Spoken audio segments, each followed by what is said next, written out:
Where do we go when our skin gets cold? 방송 시작하겠습니다. 오늘 9번째 강의. 자, 오늘 제목은요, 관리냐 예측이냐, 이런 제목을 갖고 한번 보겠습니다. 이것은 알렉산더 엘더 박사의 심리투자 법칙에서 일부 요약 편집한 내용입니다. 주요 강세장과 약세장은 수요와 공급이라고 그랬죠. 수요와 공급. 이게 경제 원리죠. 즉 매수와 매도의 펀더멘탈의 변화가 생기면서 발생한다. 기본적 분석가는 이제 이 분석 중에는요, 기본적 분석, 그러니까 이제 내재가치 분석이 있고, 그 다음에 기술적 분석이 있는데, 기술적 분석이라는 것은 차트 분석을 말하는 겁니다. 자, 여기서 이제 기본적 분석은 기업의 수익률 보고서를 분석하고, 그 다음에 이제 FOMC, 연방준비위원회의 동향을 연구하고, 또 그 다음에 산업의 어떤 가동률 등을 살피죠. 이런 요소를 꿰뚫고 있다고 해도 중단기 추세를 놓치면 돈을 잃을 수가 있다. 중단기 추세라는 것은 집단의 심리에 좌우가 된다. 이게 군중심리죠, 이게. 전 강의에서 시장은 무엇인가, 그 다음에 트레이딩 심리에서도 이 집단에 대한 이 군중심리에 대한 것이 제가 설명한 바 있죠. 기술적 분석가는, 차트 분석가는 가격은 기본적 분석의 요소를 비롯해서 포함해서 시장에서 알 수 있는 모든 것을 이미 반영하고 있다고 믿는다. 그러니까 이 차트 분석, 기술적 분석가는요, 아까 그 내재가치 분석이죠. 기본적 분석을 포함해서, 즉 말하면 그 기업을 시장에서 어떤 가치로 보는가, 이게 최종적인 거죠. 이게 기술 분석, 즉 말하면 차트 분석입니다. 가격이라는 것은 거대 자본을 운영하는 큰 손들, 그 다음에 적은 자본을 운영하는 투기적 거래자들, 그 다음에 기본적 분석가들, 또한 또 도박꾼도 있겠죠. 투기자들. 그러니까 모든 시장의 참여자가 합의한 가치라는 거예요, 이게. 기술적 분석이요. 이게 차트 분석이. 자, 기술적 분석은 집단 심리를 연구하는 것으로 과학과 예술의 접목이라고 할 수 있다. 기술적 분석가는 게임이론, 그 다음에 확률 같은 수학적인 개념을 비롯해서 다양한 과학적 방법을 이용하고, 이를 대부분은 정밀한 지표를 추적하기 위하여 컴퓨터를 이용한다. 그래서 이제 기술적 분석가는 예술가이기도 한다고 표현을 하죠. 자, 차트에서는요, 캔들이 있죠. 캔들이 뭡니까? 캔들이 가격이에요, 가격. 이 모여 패턴과 구조를 이룬다. 가격과 지표가 움직이면 일종의 긴장감과 함께 미학적인 감성이 생기며, 이 미학적이라는 것은 뭐냐면요, 우리가 차트를 보면 거기에 우리가 상승 캔들과 하락 캔들이 이제 표시가 되느니, 그런 어떠한 이 가격의 높낮이에 우리가 미학적인 어떤 감성이 생긴다는 거예요. 또 그로 인해서, 그러니까 시장의 리더는 뭐예요? 가격이죠, 가격. 자, 이러한 감정들은 시장에서 무슨 일이 일어나고 있는지, 그러면 그 시장에 대해서 우리가 어떻게 해야 되는지, 트레이딩을 어떻게 대응해야 하는지 판단할 수 있도록 도와준다. 개인 행위는 복잡 단안하여 어려운 반면에 집단 행위는 원초적이다. 기술적 분석가들은 시장에 모인 군중의 행동 패턴을 연구하여 과거 시장의 움직임에 발생한 패턴이 포착되면 트레이딩에 진입한다. 그러니까 이제 우리 시장 차트 분석을 하다 보면은 뭐가 있냐면요, 핵심 패턴이라는 것이 존재해요. 그런데 이제 왜 그 패턴이 존재하는가? 그것은 이 시장은 자연의 질서에 속하고요. 그 다음에 시장 참여한 사람은 우리 자연 속의 일부죠. 사람도 자연 속의 일부입니다. 그게 자연의 이치를 따르게 돼 있어요. 그래서 패턴이 반복적으로 일어난다는 거죠. 패턴이. 그래서 제가 이제 강의 중에 핵심 패턴이 시나리오를 만든다, 그 강의를 한 거예요. 그래서 이제 전번에 R-WISE, 숨어있는 패턴을 찾아라 해서 미국의 탑 트레이더는 R-WISE는 그 시장의 마법사들, 잭스에 갔은 시장의 마법사들에서 이 핵심 패턴을 찾기 위해서 4년간 수많은 시간을 노력을 했다. 그 이야기가 나오죠. 자, 여론조사와 기술 분석가. 시장을 기술적으로 분석하는 사람은 파당에 얽매이지 않아야 된다. 이렇게 매도, 매수의 중간 입장에 서서 냉정하게 판단을 해야 된다. 그 말이에요. 황소, 곧 매수죠. 곰도 매도죠. 아닌 입장에서 오로지 진실만을 구해야 된다. 황소편에 기운 사람은 차트를 보면서 이렇게 말한다. 어느 시점에서 매수해야 될까? 곰들의 편, 매도 편에 선 사람은 같은 차트를 보고도 공매도할 시점을 찾으려고 한다. 최고의 분석가는, 차트 분석가는 강세나 약세 어느 쪽에도 편파적인 입장을 취하지 않는다. 자신이 어느 한쪽에 치우쳐 있는지 알아보는 기발한 방법이 있다. 자, 매수하고 싶으면 차트를 뒤집어 보고 매도 기회로 보이는지 확인하라. 차트를 뒤집었는데도 매수 기회로 보인다면 시스템을 무시할 정도로 자신이 매수적으로 치우쳐 있다는 의미다. 만약 똑바른 차트나 뒤집은 차트, 이게 이제 거꾸로 보기죠. 차트가 매도 시점을 보인다면 매도에 치우쳐 있다는 의미이기도 하다. 이 역시 균형을 잡아야 된다.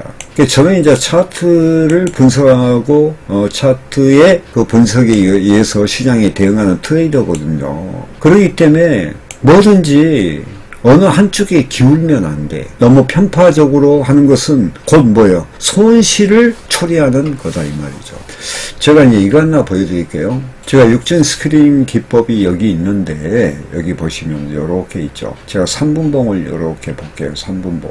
그런데 제가 한 가지가 더 있어요 이게. 자 여기 보시면은 이게 거꾸로 보입니다. 자 여기에 지금 3분봉이거든요. 그 다음에 여기가 10분봉. 그 다음에 여기가 60분봉이니까 요거 60분봉 다 똑같죠. 그 다음에 여기가 80분봉이니까 요것도 80분봉으로 같이 맞춰 놓고 보면요, 지금 어제 같은 경우에는 자 요렇게 한번 봐볼게요. 이렇게 본 게 낫겠네. 여기가 180분봉이죠 180분봉. 그러니까 어제 같은 경우는 이게 변동 상승장이었거든요. 근데 여기는 이제 보면 변동 하락적으로 보이잖아요. 그런데 피보 2차 이런 것은 전부 정상적으로 된. 그래서 제가 매도 칠 때는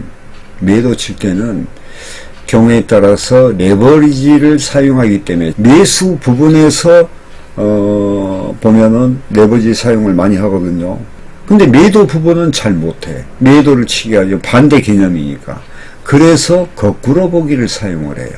예를 들어서 이제 이런 경우 이렇게 되면은 여기는 매도 부근이죠. 그러면 지금 요 부근이 여기를 한번 돌려볼까요? 2분봉으로 이렇게 돌리면은 이제 그 이미 지나갔는데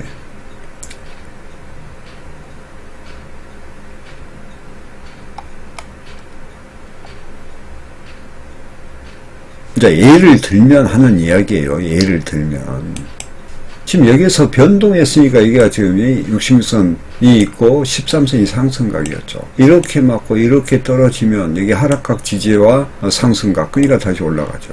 그러면서 이렇게 올라갔다 이 말이에요. 그런데 경우에 따라서 이제 여기도 상승각이 있는데 여기서 이렇게 왔다 지지받았죠. 여기는 매수죠. 매수. 여기가 이제 봉이 청색이죠. 매도죠. 이게 매수로 보는 거야. 매수로 보는데 실제로는 우리가 클릭할 때는 매도를 치는 거죠. 여기에서 이렇게 올라쳤죠.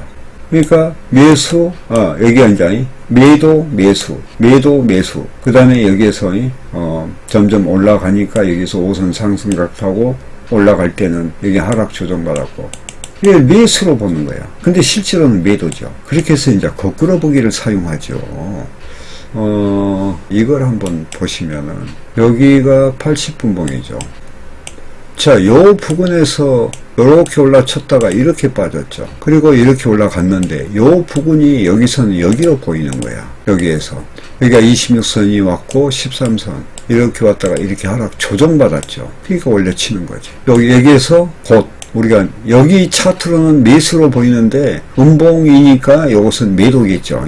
그래서 이제 거꾸로 보기를 좀 사용을 합니다. 왜냐하면 제가 이제 트레이딩을 편리하게 하기 위해서 또 레버리지를 사용하기 위해서 그래서 거꾸로 보기를 사용하면 처음에는 혼선이 와요. 근데 이런 것도 훈련을 하면은 이게 가능합니다. 아시겠죠? 저의 경우를 이야기했으니까 저는 단연간 이것을 보면서 제가 이제 해왔기 때문에 훈련 안 하면은 이건 또 자칫하면 혼선을 오기 쉽죠.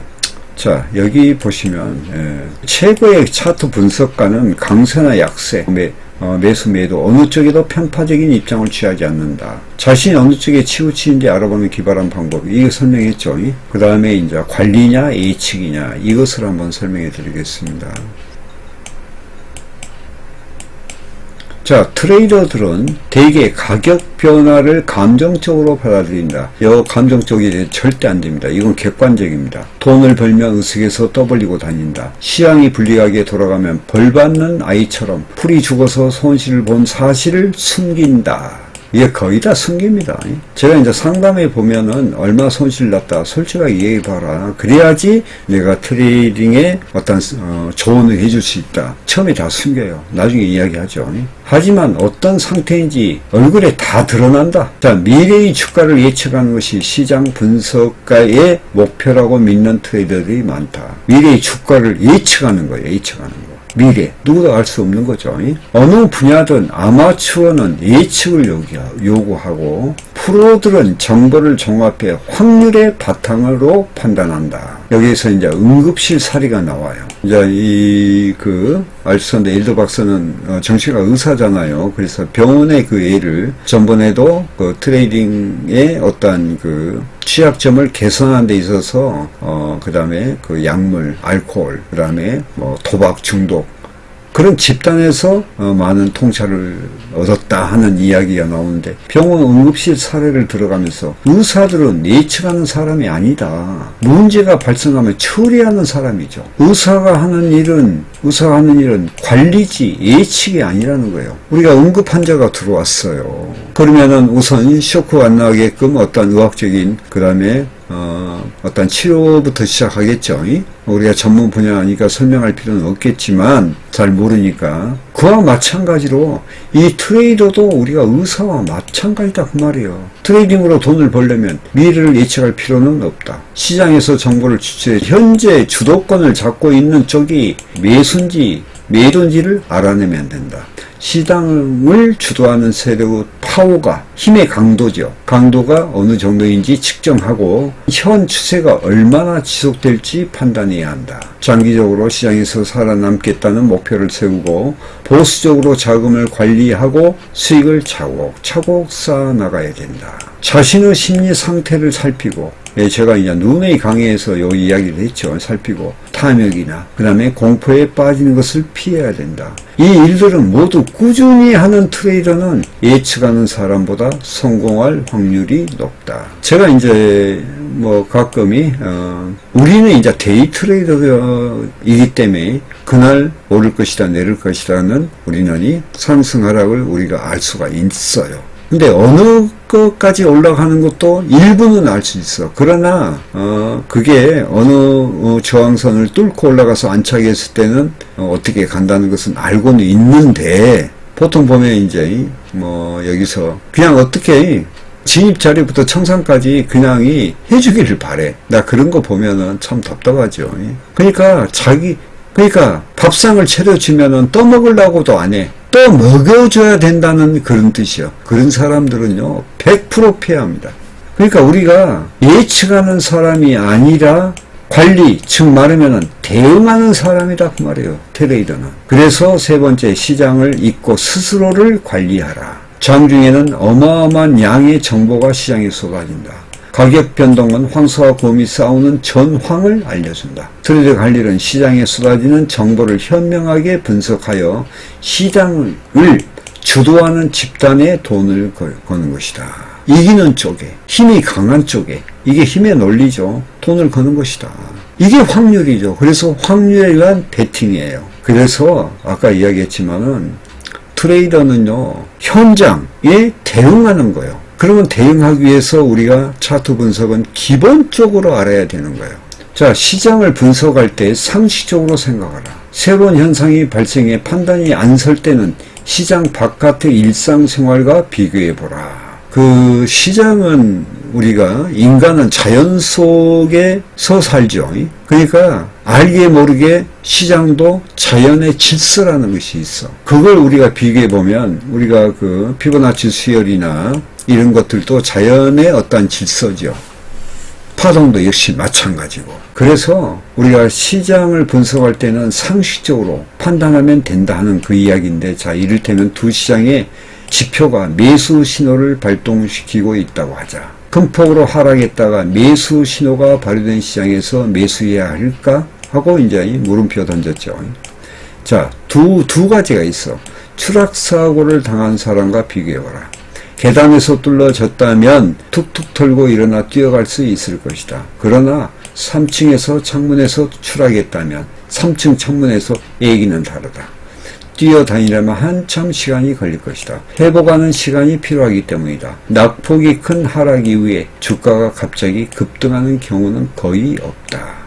이제 이렇게 보면 상승 추세였어. 근데 제가 파동 설명했죠. 이렇게 가다가 어떠한 저항대를 맞았어요. 이렇게 저항대를 맞거나 이렇게 쌍저항을 맞으면 이렇게 맞았다가 툭 떨어졌죠. 근데 그 다음에 이제 이 지지대가 이렇게 있어. 여기 1층에 떨어진 거예요. 이런 것은 얼렁이 불틀에 만들고 올라치서 가거든. 이렇게. 근데 여기서 횡보하다가 맞고 엄청 떨어졌어. 그러면 횡보 기간이 길죠, 이게. 여기에 3층에 떨어진 거야. 횡보 기간이 길어요. 그래가지고 여기서 이렇게 해서 올라가는 이 기간이 며칠도 갑니다. 이게 이제 U자 패턴, 밥그릇 패턴이라는 건데, 그래서 3층에서 떨어지면 이 횡보 기간이 깁니다. 자, 트레이딩에 성공하려면 세 가지 버팀목이 필요하다. 황소와 고음 중 어느 쪽이 주도권을 잡고 있는지 분석해야 된다. 매수 매도죠. 횡보도 결과적으로는 이진법으로 나누죠. 매수 매도. 자, 그리고 적절한 자금 관리 규칙을 만들고 잘 지켜야 하며 트레이딩 계획을 잘 지키도록 훈련해야 된다고요. 훈련. 하며 시장이 주는 짜릿함에 도취되지 않도록 해야 된다. 훈련은 뭐예요? 전투를 하기 위해서 우리가 전투를 대응하기 위한 어떠한 최선의 방법이죠. 그래서 제가 반복 차트의 어떤 중요성과 절대성을 자꾸 이야기를 하는 거예요. 그래서 우리가 차트 분석은 기본이고 그 기본을 가지고 핵심 패턴을 알고 하는 것을 꾸준하게 우리가 훈련한 길만이 살 길이다. 그 이야기를 자꾸 하는 겁니다. 그래서 이제 전체적으로 보면 우리가 관리냐 예측이냐 이런 문제가 됐을 때 제 견해는요. 예단은 안 되지만 예측은 어느 정도 하죠. 왜? 차트를 보면 선행성이 있기 때문에. 그러나 그거보다 더 중요한 것은 뭐냐? 관리죠. 대응이죠. 그게 더 중요한 거예요. 자, 오늘은 관리냐 예측이냐 심리 분석의 일부를 요약 편집해서 제가 말씀드렸습니다. 자, 마치겠습니다. 감사합니다.